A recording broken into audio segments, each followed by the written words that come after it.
What's up, everybody? It's Friday afternoon. Gonna do a little bit of work on our pit bike 2020 CRF110.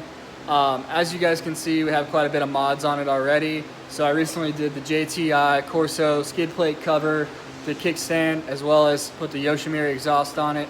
So it's getting to where I want it to be. But the next step is we already have the D&M rear shock on it. Want to get the BBR damping rods and springs in the front, so it'll be stiff in the front as well, and heavy Maxima fork oil. So gonna add that in today. Stay tuned, guys. Hope this makes it an easy process for everybody, and hope you guys enjoy. So let's check it out. Here we go. Okay, guys, get the bike here. First order of business. So if you can see this here, we have the forks, right? So what we actually want to do is we want to take this nut, just kind of break it loose before we actually take the forks out of the triple clamps, because it's actually easier to do it that way opposed to when you have it off, as well as this nut right here.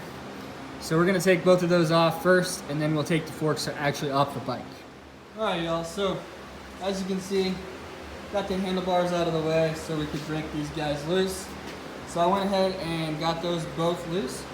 Those are 18 millimeter socket is what I used to get those loose. They just came right loose, no problems. So then we have a few more bolts that we have to get off. So we're gonna go ahead and get this one on this side, on the right, and the left. There's also one there, so that's two. There's a little mini bolt that holds the brake cable. This guy here. So you want to pull that off. And then also the axle, which I'm holding in my hand, there is a nut right here that goes on the left side. It looks like right now, but that's actually the left. I used a 19, I think it was, millimeter socket to get that off, and then slides out, so then the front wheel will be loose, and then you can slide forks out once you get these last two bolts off. We'll go ahead and do that, and we'll take the forks off the bike completely. Now we have both forks off and ready to work on them. So the next step is, if you have an impact, that'll be helpful, but we need to get these Allen bolts out of here, both of those, and then we're going to drain the old fork oil out. So let's go ahead and get that loosened up and go ahead at it. Alright, y'all, so we finally got those Allen bolts broken loose. I do recommend using an impact driver, as it is a little bit easier. So if you have that around, that is super helpful. So now what we're going to do is, we have our oil drain pan down here, and what we're going to do is we're just going to take the fork. So you can see that Allen right there is nice and loose. So I'm going to take that all the way out, and I'm just going to drain the fork oil in here.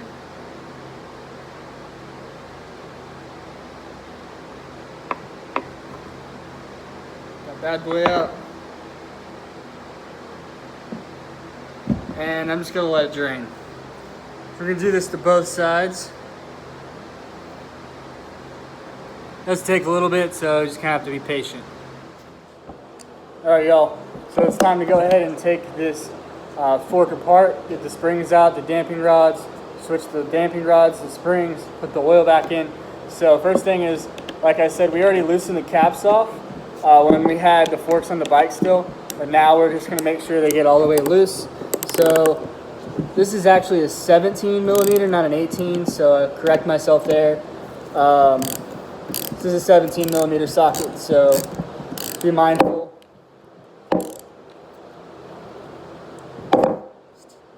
Finger loosen that up. So just know these are going to be the same on each fork, so I'm only going to do this one time just for video's sake, but fork cap is off, set that to the side. Next, we should have a bushing that comes out,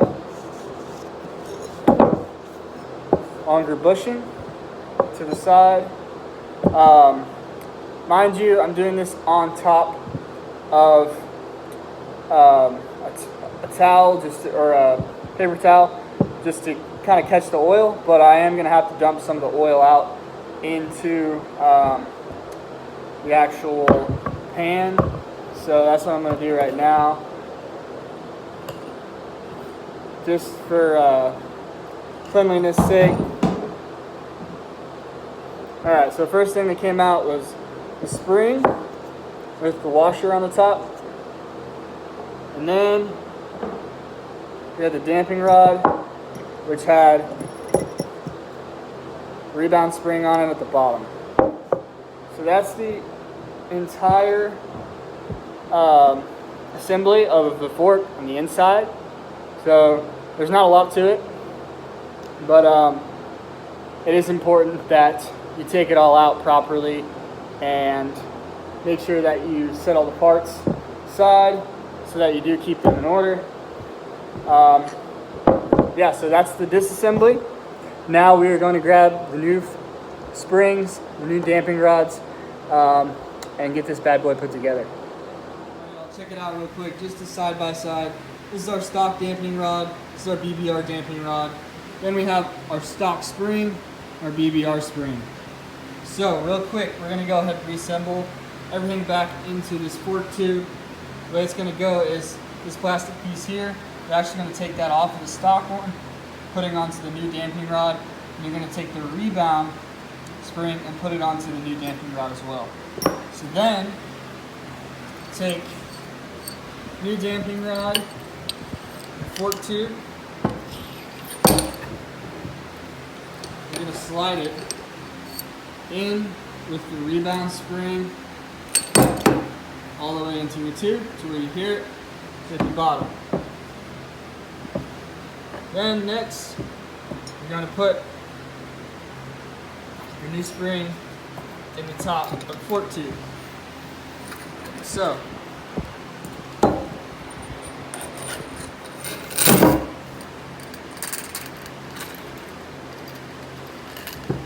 alright, so she's in there, ready to go.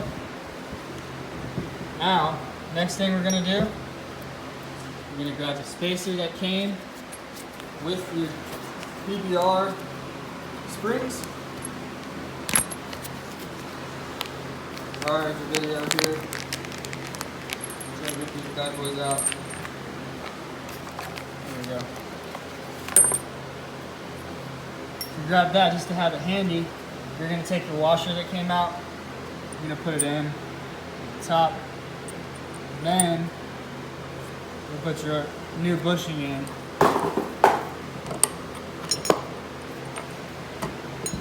And make sure that it slides down. Alright y'all, so I got that bushing in. I had to use 2 hands, so it was hard to video, but once you get the bushing in, then you're going to put in the correct fork oil with the correct weight that you want to set up for your your bike, depending on how much you weigh. So I went with the Maxima 15 WT fork oil. So my CRF110, the 2020, it took 5.5 ounces or 140 millimeters from the top of the fork in oil. So I did it in ounces because I have a scale, which is the easiest. I poured it in, I used the funnel, and then I popped the fork cap on tight enough to where the oil won't leak, and then we started on number 2 and then slapped those bad boys on there. So guys, that's really all it is. I don't have a workbench, so I'm using my plyo box here, but it's pretty simple. You do the same thing for the other one. This can take you no time at all, so it took me a little bit longer because I'm videoing to try to help it make it easier for someone else. But have at it. Let me know what you think. Leave your comments in the section below. Give it a like or thumbs up if it helps you out at all. Appreciate it, and cheers, y'all. Peace.